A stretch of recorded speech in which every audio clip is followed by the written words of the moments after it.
қымбатты достар, 6 шілде ел бағына баланған елордамыздың туған күні. Қазір Сарыарқаның төсінде көз тартарлықтай боп бой тіккен бас қаламызға қазақстандықтар ғана емес, әлемнің түкпір-түкпірінен келгендер де тамсана қарап сүйсінуде.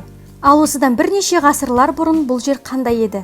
Осыдан мыңдаған жылдар бұрын Есіл өзенінің сол жағалауындағы орын тепкен Қыпшақ сұлтанының әскери ставкасы жаңа ғасырда жаңарып бой түзеген беделді бас ордаға қалай айналды? Еуразия жүрегінде орналасқан елордамыз Нұр-Сұлтанның тарихына бірге көз жүгіртейік. Есіл өзенінің сол жағалау даласында мыңдаған жылдар бұрын пайда болған Қыпшақ сұлтанының әскери ордасы Бозоқ қаласы Нұр-Сұлтан тарихында өз орнын алды. Нұра мен Есіл өзендерінің бойында орналасқан орта ғасырлық қалаларды іздестірумен 20 ғасырдың басынан бастап әйгілі ғалымдар да, жергілікті өлкетанушылар да айналыса бастады. Алайда 1998 жылы елбасы Нұрсұлтан Назарбаевтың тапсырмасымен Кемел Ақышев жетекшілік еткен Есіл археологиялық экспедициясы құрылып, келесі жылы қираған қалашық орнында қазба жұмыстары басталды.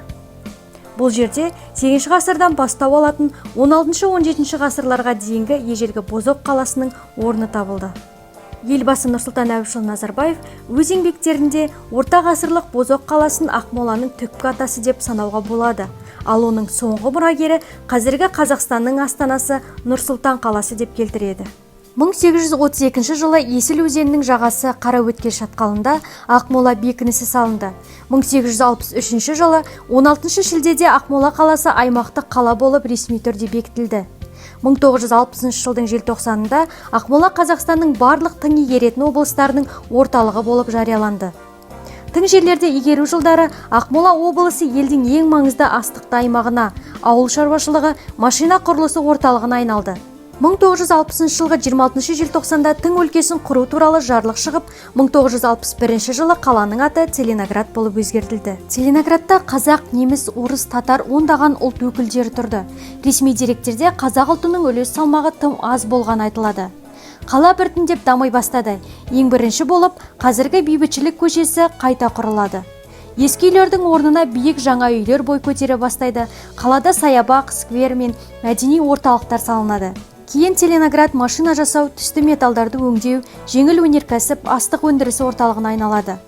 1960 жылдардың басында қалада институттар ашыла бастайды. Ең бірінші педагогика институты, кейін медициналық институт ашылады. Қала 1961 жылдан 1992 жылға дейін Целиноград аталады. Ел тәуелсіздік алғаннан кейін 1992 жылы Целиноград қаласы мен облысы қайтадан Байырғы атаумен Ақмола атанды.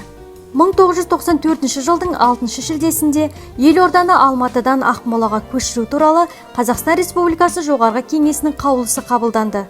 Астананы ресми көшіру 1997 жылғы 10 желтоқсанда жүзеге асты. Президенттің 1998 жылғы 6 мамырдағы жарлығымен Ақмоланың атауы Астана болып өзгертіліп, ал оның халықаралық тұсаукесері 1998 жылғы 10 маусымда өтті. 2019 жылғы 23 наурыздағы Қазақстан Республикасы президентінің жарлығымен Астана қаласы Нұр-Сұлтан болып өзгертілді. 1999 жылы Нұр-Сұлтан ЮНЕСКО шешімімен әлем қаласы атағын алды. Қазақстанның бас қаласы 2000 жылдан бастап астаналар мен ірі қалалардың халықаралық ассамблеясының мүшесі болып табылады. Бүгінгі әсем астанамыз еліміздің тек әкімшілік орталығы болумен шектелмейді. Сонымен қатар бабаларымыз аңсаған азаттық пен ұлттық қайта түлеудің де орталығына айналды. Еліміздің шетелдермен жоғарғы деңгейдегі ресми кездесулері, білім мен ғылым, мәдениет пен өнер, спорт пен туризм саласындағы іс-шаралардың бәрі бас қаламызда өтеді. Нұр-Сұлтан әртүрлі тарихи тағдыр тауқыметімен елімізге табан тіреген өзге халықтардың да мекені, ортақ шаңырағымыз. Еуразия жүрегінде орналасқан астанамыз Нұр-Сұлтан асқақтай берсін.